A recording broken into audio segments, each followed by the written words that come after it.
जय हिंद साथियों। एलजी नाम की बीमारी दिल्ली की जनता पर भारी। जी हाँ, जैसा कि आप सभी को पता है, 8 दिन पहले सुप्रीम कोर्ट का जजमेंट आया था, जिसमें सुप्रीम कोर्ट ने दिल्ली की 2 करोड़ जनता के द्वारा चुनी हुई सरकार को सारी शक्तियाँ दी थी। सुप्रीम कोर्ट ने बिल्कुल साफ कर दिया था कि एलजी का किसी तरह का कोई भी हस्तक्षेप दिल्ली के कार्यों में नहीं होगा।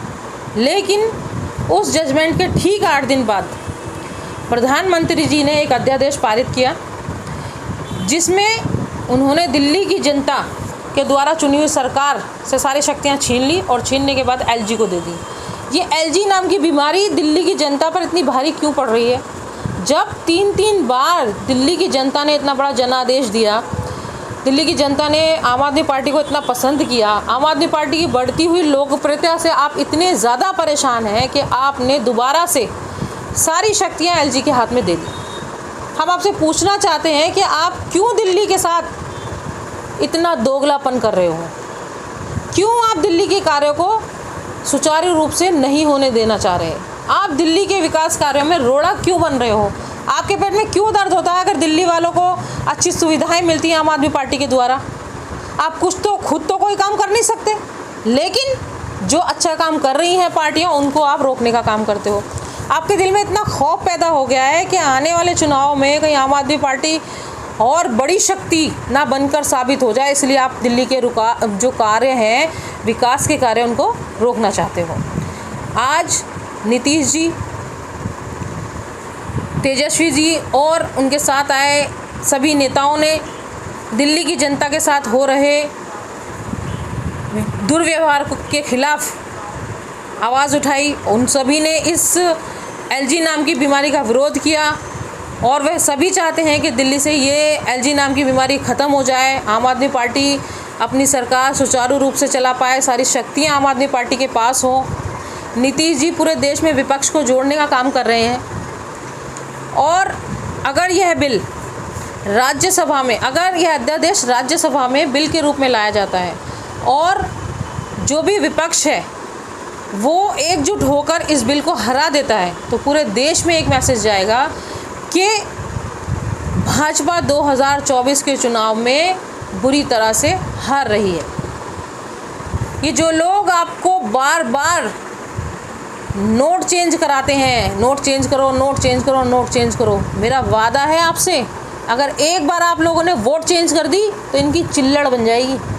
ये लोग कहीं मुंह दिखाने लायक नहीं रहेंगे। भाजपा वाले निरंतर षड्यंत्र रचकर भाई को भाई से मिलाकर ही सत्ता में आ पाए हैं। इन्होंने हिटलर को भी फेल कर दिया। ये बताइए, 2000 का नोट बदलने की ज़रूरत क्या थी?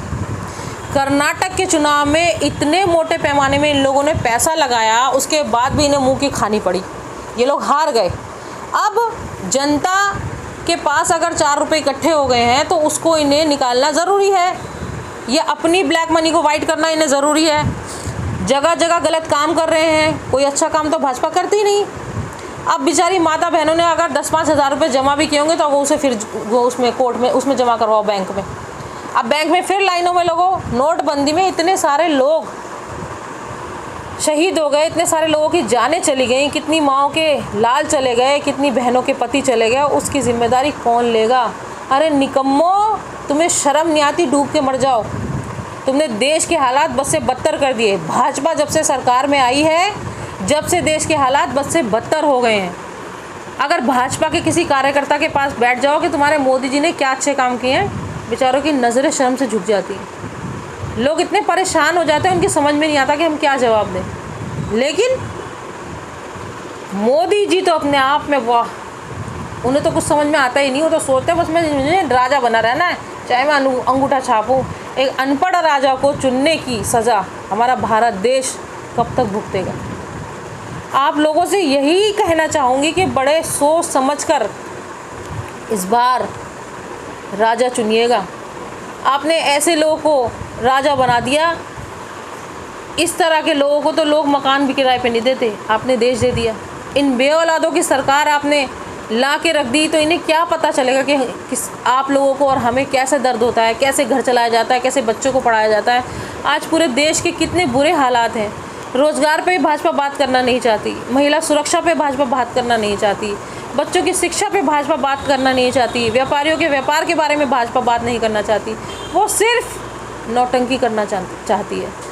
सिर्फ मोदी जी नौटंकी करना जानते हैं।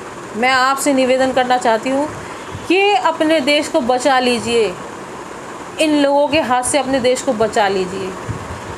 ये गुजराती हम लोगों को बेच देंगे, देश बेच दिया इन्होंने पूरा।